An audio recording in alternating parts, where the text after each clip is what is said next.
श्रीविघ्नेश्वराष्टोत्तरशतनामावलिः। ॐ विनायकाय नमः। ॐ विघ्नराजाय नमः।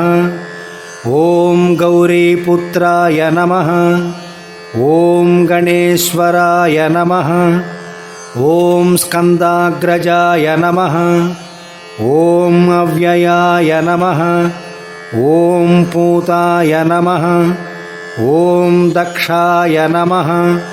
ॐ अध्यक्षाय नमः। ॐ द्विजप्रियाय नमः। ॐ अग्निगर्भच्छिदे नमः। ॐ इन्द्रश्रीप्रदाय नमः। ॐ वाणीप्रदाय नमः। ॐ अव्ययाय नमः। ॐ सर्वसिद्धिप्रदाय नमः। ॐ शर्वतनयाय नमः। ॐ शर्वरीप्रियाय नमः।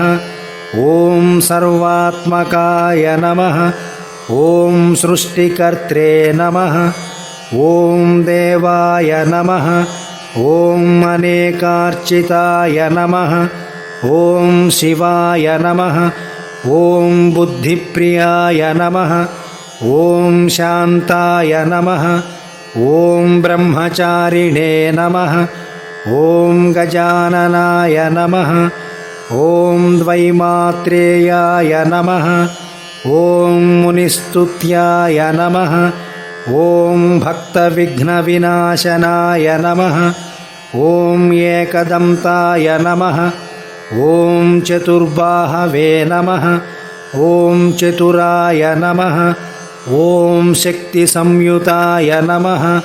ॐ लम्बोदराय नमः। ॐ शूर्पकर्णाय नमः। ॐ हरये नमः। ॐ ब्रह्मविदुत्तमाय नमः। ॐ कालाय नमः। ॐ ग्रहपतये नमः। ॐ कामिने नमः। ॐ सोमसूर्याग्निलोचनाय नमः। ॐ पाशाङ्कुशधराय नमः। ॐ चण्डाय नमः। ॐ गुणातीताय नमः। ॐ निरञ्जनाय नमः। ॐ अकल्मषाय नमः। ॐ स्वयं सिद्धाय नमः। ॐ सिद्धार्चितपदाम्बुजाय नमः। ॐ बीजपूरफलासक्ताय नमः। ॐ वरदाय नमः। ॐ शाश्वताय नमः। ॐ कृतिने नमः। ॐ द्विजप्रियाय नमः। ॐ वीतभयाय नमः। ॐ गदिने नमः। ॐ चक्रिणे नमः। ॐ इक्षुचापधृते नमः। ॐ श्रीदाय नमः। ॐ अजाय नमः। ॐ उत्पलकराय नमः। ॐ श्रीपतये नमः। ॐ स्तुतिहर्षिताय नमः। ॐ कुलाद्रिभेत्रे नमः।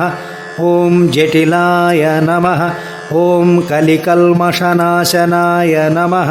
ॐ चन्द्रचूडामणये नमः। ॐ कान्ताय नमः। ॐ पापहारिणे नमः। ॐ समाहिताय नमः। ॐ आश्रिताय नमः। ॐ श्रीकराय नमः। ॐ सौम्याय नमः। ॐ भक्तवाञ्छितदायकाय नमः। ॐ शान्ताय नमः। ॐ कैवल्यसुखदाय नमः। ॐ सच्चिदानन्दविग्रहाय नमः। ॐ ज्ञानिने नमः। ॐ दयायुताय नमः। ॐ दान्ताय नमः। ॐ ब्रह्मद्वेषविवर्जिताय नमः। ॐ प्रमत्तदैत्यभयदाय नमः। ॐ श्रीकण्ठाय नमः। ॐ विबुधेश्वराय नमः। ॐ रमार्चिताय नमः। ॐ निधये नमः।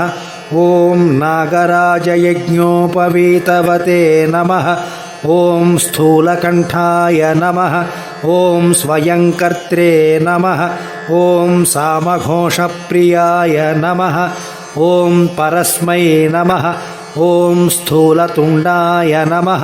ॐ अग्रण्ये नमः ॐ धीराय नमः ॐ वागीशाय नमः ॐ सिद्धिदायकाय नमः ॐ दूर्वाबिल्वप्रियाय नमः ॐ अव्यक्तमूर्तये नमः ॐ अद्भुतमूर्तिमते नमः ॐ शैलेन्द्रतनुजोत्सङ्गखेलनोत्सुकमानसाय नमः ॐ स्वलावण्यसुधासारजितमन्मथविग्रहाय नमः ॐ समस्तजगताधाराय नमः ॐ मायिने नमः ॐ मूषकवाहनाय नमः ॐ हृष्टाय नमः ॐ तुष्टाय नमः ॐ प्रसन्नात्मने नमः ॐ सर्वसिद्धिप्रदायकाय नमः।